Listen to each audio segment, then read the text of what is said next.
Hello दोस्तों, स्वागत है आप सभी का एक बार फिर से आपके अपने यूट्यूब चैनल स्टडी प्लेटफॉर्म पे। दोस्तों, आज के वीडियो में बात करेंगे बीए फिफ्थ सेमेस्टर का एजुकेशन का जो आपका क्वेश्चन पेपर रहेगा। इसमें आपको एजुकेशन में आपको दो पेपर पढ़ने रहते हैं, पेपर फर्स्ट और पेपर सेकंड। इस वीडियो में हम बात करेंगे पेपर सेकंड के बारे में, जिसका नाम रहेगा एजुकेशनल स्टैटिक्स, शैक्षिक सांख्यिकी। ठीक है, यूनिट 1 से बनने वाले 20 सबसे महत्वपूर्ण बहुविकल्पीय प्रश्न के बारे में हम यहाँ पे बात करेंगे, जो आपकी परीक्षाओं में बार बार दोहराए जाते हैं, पूछे जाते हैं। ठीक है, और अच्छा, एक इम्पोर्टेंट बात ये और रहेगी, अगर आपको देखो ये वीडियो अच्छा लगता है तो तभी मैं आपके लिए अगला वीडियोस बनाऊंगा। मतलब कि यूनिट 2 का मैंने आपके लिए नोट्स तैयार कर लिया है, वो मैं बना दूंगा हालांकि, लेकिन इसके बाद जो 3 है, 4 है, 5 जो यूनिट्स के हिसाब से मैं क्वेश्चन कराऊंगा, वो तभी कराऊंगा अगर आपको ये दोनों यूनिट के वीडियो अच्छे लगते हैं। ठीक है, अगर आपको पसंद ही नहीं आते तो मैं ये नहीं बनाऊंगा। ठीक है, तो बस बात मतलब कहना मैं ये चाह रहा हूँ, अगर आपको वीडियो अच्छा लगे तो आपको देखो लाइक ज़रूर कर देना है, जो कि मुझे मोटिवेशन का काम करेगा। मतलब कि मुझे ये समझ आएगा कि भाई आपको वीडियो पसंद आया तभी ना आपने लाइक किया है, आपको वीडियो पसंद आया तभी ना आपने शेयर किया है, आपको वीडियो अच्छा लगा है तभी ना आपने कमेंट्स किया है। बस कहने का मतलब यही है। अगर आपको वीडियो अच्छा लगे तो लाइक शेयर कमेंट्स ज़रूर करना और सब्सक्राइब करके बेल आइकन को ऑन ज़रूर कर लेना। ठीक है, बाकी यही क्वेश्चन आपके बार बार देखो रिपीट होते हैं, यही क्वेश्चन आपके बार बार पूछे जाते हैं जो मैंने यहाँ पे सिलेक्ट किए हैं। क्वेश्चन नंबर पहला आपसे पूछ रहा है कि कच्ची सूचना जो किसी विश्लेषण या निष्कर्ष के लिए उपयोग हो, सांख्यिकी में क्या कहलाती है? उसको हम सांख्यिकी में आंकड़े कहते हैं मेरे भाई। बी आपका करेक्ट आंसर है क्वेश्चन नंबर 1 का। क्वेश्चन नंबर 2 आपसे क्या कह रहा है कि वे आंकड़े जिन्हें शोधकर्ता किसी विशेष उद्देश्य के लिए स्वयं प्रत्यक्ष रूप से एकत्रित करता है कहलाते हैं, उनको प्राथमिक आंकड़े कहलाते हैं। जिन आंकड़ों को जो आपका उपयोग करता होता है, जो शोध करता होता है, वो खुद के लिए डायरेक्ट रूप से, ठीक है, यूज़ करता है, उनको प्राथमिक आंकड़े कहते हैं। बी करेक्ट आंसर है क्वेश्चन नंबर 2 का।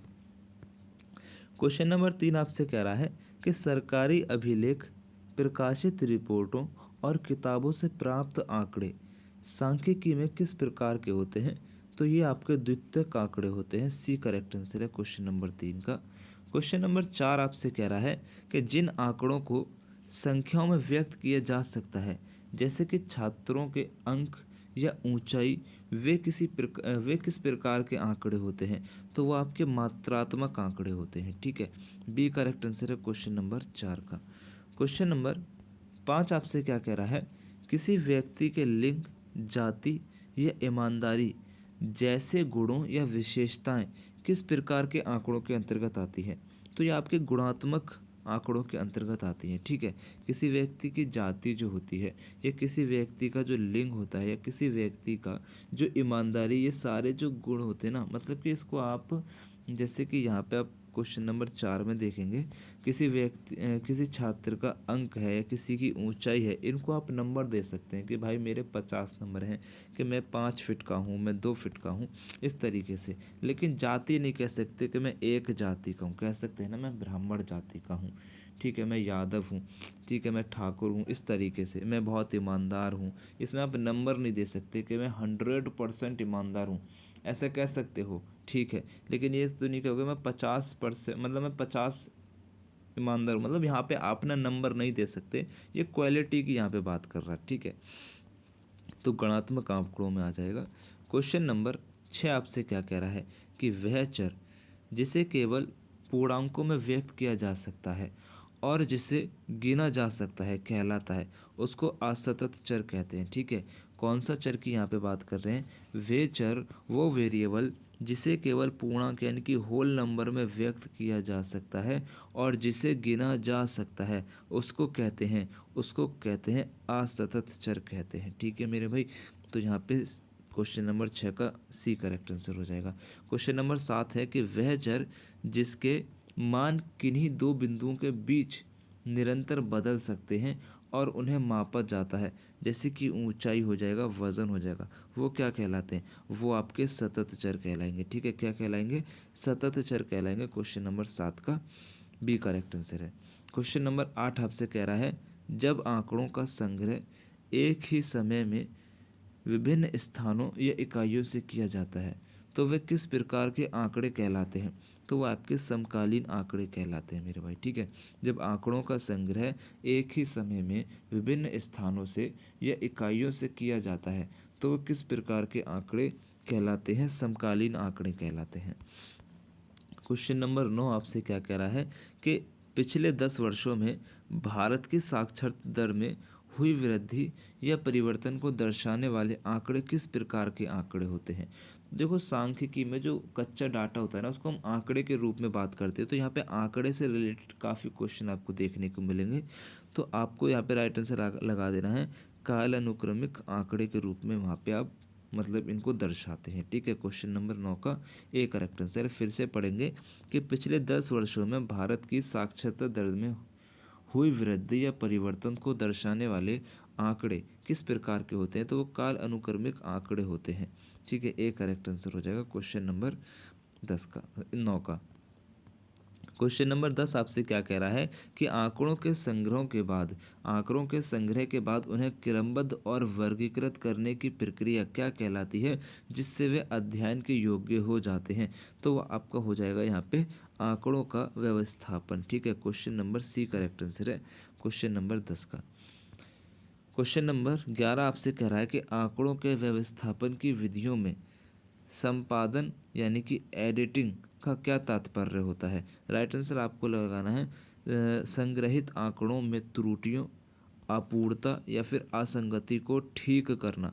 क्वेश्चन नंबर 11 का सी करेक्ट आंसर है। क्वेश्चन नंबर 12 आपसे कह रहा है शैक्षिक सांख्यिकी में छात्रों के लिंग, धर्म या जाति के आधार पर आंकड़ों का वर्गीकरण किस प्रकार का वर्गीकरण कहलाता है? तो ये आपका गुणात्मक वर्गीकरण कहलाएगा। 12 का सी करेक्ट आंसर है।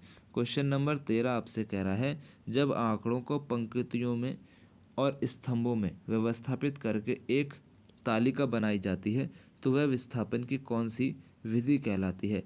तो सारणीकरण कहलाती है। सी करेक्ट आंसर है क्वेश्चन नंबर 13 का। क्वेश्चन नंबर 14 आपसे कह रहा है आंकड़ों के प्रस्तुतिकरण का वह तरीका क्या है जहां आंकड़ों को शब्दों और वाक्यों के रूप में प्रस्तुत किया जाता है? तो पाठ्य प्रस्तुतिकरण हो जाएगा, ठीक है। 14 का डी करेक्ट आंसर है। क्वेश्चन नंबर 15 आपसे क्या कह रहा है सारणीबद्ध प्रस्तुतिकरण का सबसे बड़ा लाभ क्या है? तो ये जो है बड़ी मात्रा में जटिल आंकड़ों को सरल, संक्षिप्त और तुलना योग्य बनाता है। 15 का सी करेक्ट आंसर है। अच्छा, ये वाला पीडीएफ जो है मेरे भाई आपको हमारे टेलीग्राम चैनल पे मिल जाएगा। टेलीग्राम चैनल का लिंक जो है वीडियो के डिस्क्रिप्शन में, आप टेलीग्राम को ज्वाइन कर लेंगे और अब जैसे ही डिस्क्रिप्शन खोलेंगे आपको सबसे ऊपर ही लिखा मिलेगा click here for download PDF. तो उसी के नीचे आपको देखने को मिलेगा एक लिंक। उस लिंक पे आप जैसे ही क्लिक करेंगे, उस लिंक पे आप जैसे ही क्लिक करेंगे आप हमारे टेलीग्राम चैनल पे जाएंगे और ये वाला पीडीएफ आपके सामने होगा, आप डाउनलोड करके पढ़ सकते हैं। इसी तरीके के 8 यूनिट्स के सारे पीडीएफ आपको टेलीग्राम पर ही मिलेंगे, ठीक है। क्वेश्चन नंबर 17 है कि विभिन्न श्रेणियों जैसे कि विभिन्न विषयों में छात्रों की संख्या की तुलना करने के लिए कौन सा आरेख सबसे अधिक उपयुक्त होता है? तो दंडालेख होता है, ठीक है। जैसे कि देखो यहाँ पे क्या कह रहा है, दंडालेख को आप बार ग्राफ भी कहते हैं। यहाँ पे क्वेश्चन क्या कह रहा है कि विभिन्न श्रेणियों यानी कि कैटेगरीज जैसे कि विभिन्न विषयों में छात्रों की संख्याओं की तुलना करने के लिए कौन सा आरेख सबसे उपयुक्त होता है? तो दंडालेख होता है, ठीक है। दंडालेख जैसे कि एक ऐसे करके बनाए, यहाँ पे विषयों की संख्या लिख देंगे, किस विषय में कितने नंबर आए हैं, इसको ही तो आप बार ग्राफ कहते हैं, ये हो जाएगा, ठीक है। क्वेश्चन नंबर 18 आपसे कह रहा है कि कुल आंकड़ों में से किसी एक भाग के प्रतिशत या फिर अनुपातिक हिस्से को दर्शाने के लिए कौन सा आरेख सबसे अधिक उपयोगी होता है? तो वृत्त आरेख होता है। जैसे कि वृत्त हो गया, इसमें से आपको 50% दर्शाना है तो 50% ये और 50% ये हो जाएगा, ठीक है। इस तरीके से आप यहाँ पे दर्शा सकते हैं 25 ये, 25 ये, 25 ये, और इसको पूरे को बस इतना आपको दर्शाना है, इतने में से तो 25%। इस तरीके से आप वृत्त आरेख का यूज़ करते हैं। क्वेश्चन नंबर 19 है कि समय के साथ होने वाले परिवर्तन या रुझान को दर्शाने के लिए किस प्रकार के आरेख का उपयोग किया जाता है? तो रेखीय आरेख का उपयोग किया जाता है, ठीक है, समय के साथ होने वाले परिवर्तन या रुझानों के लिए। क्वेश्चन नंबर 20 है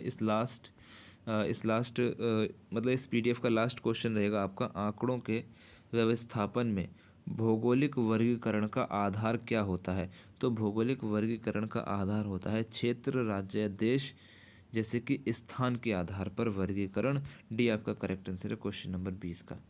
तो यहाँ पे आपके मोस्ट इंपॉर्टेंट क्वेश्चंस मैंने कराने की कोशिश की है यूनिट 1 से, जो बन सकते थे, हालांकि इसके अलावा भी बन सकते हैं, लेकिन ये वो मोस्ट इंपॉर्टेंट क्वेश्चंस हैं जो मेरे को लगता है आपसे आप इस बार पूछे जाएंगे, ठीक है। बाकी देखो, वीडियो अच्छा लगा है तो शेयर कर देना है, क्लास पसंद आई है तो लाइक ज़रूर कर देना और कमेंट ज़रूर कर देना है। बाकी चैनल पे नए हो तो सब्सक्राइब करके भाई बेल आइकन को ऑन कर लेना। आपको 6 सेमेस्टर में भी पढ़ना है, आपको 5th सेमेस्टर में भी यहीं से पढ़ना है और यहीं से आपको पास होके जाना है, ठीक है। इस चैनल के माध्यम से ही आपका बैक नहीं लगेगा, मैं इतना बता रहा हूँ आपको बस। बाकी आपकी देखो मर्ज़ी है, आपकी अपनी चॉइस है। मेरी तरफ से आप सभी को best of luck. Thanks for watching, thanks for support. अल्लाह हाफिज़।